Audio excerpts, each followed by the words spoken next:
The original pitch for Horizon, it was very high level still, but some of the pillars that you see in the game right now were already there. The female lead, named Aloy, this gorgeous natural beauty that the game takes place in, and also the presence as the dominant life form of the machines.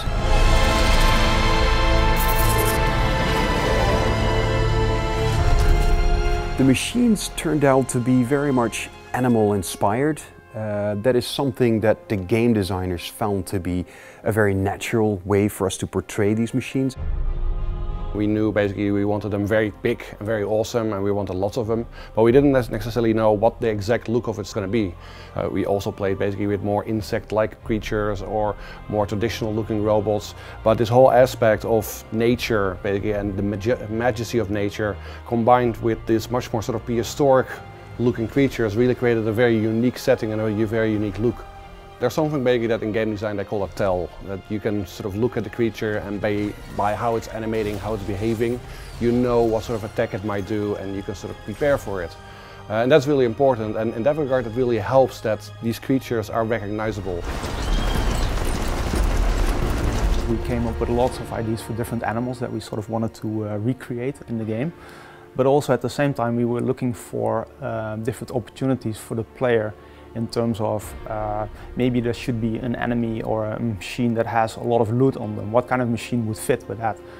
So we came up with the Shell Walker. The Shell Walker is basically a walking treasure chest. It has this super valuable loot on its back. So that's kind of where the idea then originates. You want the machine to have a certain purpose in the game.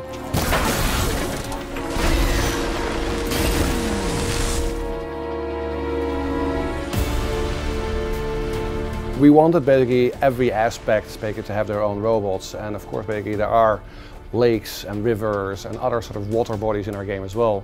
So the Snapmaw, the crocodile, basically was specifically designed to take advantage of those sort of environments and offer the player a new challenge in that environment. So the Snapmaw is one of the enemies that we haven't shown much of. It operates very often in groups. The machine itself is already very dangerous, especially in the water. Fortunately for Aloy we have sprint swimming, so she can swim a little bit more quickly.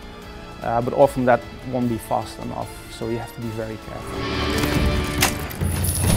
So Aloy has a unique ability. She can use her spear to override machines. The broadheads can, if you override them, you can use them as a mount. But if you override the Watcher, for example, you can turn its faction, so it will fight alongside, it will fight for Aloy. Then we have the Tallneck. Once she manages to climb the Tallneck and overrides the Tallneck, she uncovers a large part of the areas, it clears the fog of war in that area, but also reveals machine locations throughout that entire region. She also unleashes a big blast that stuns any nearby machines in the region. So whenever you encounter a machine, you can see it in its idle behavior. But when the machine itself goes into combat mode, that's when the AI basically takes over, but you can learn and study their behaviors and get better at defeating them eventually.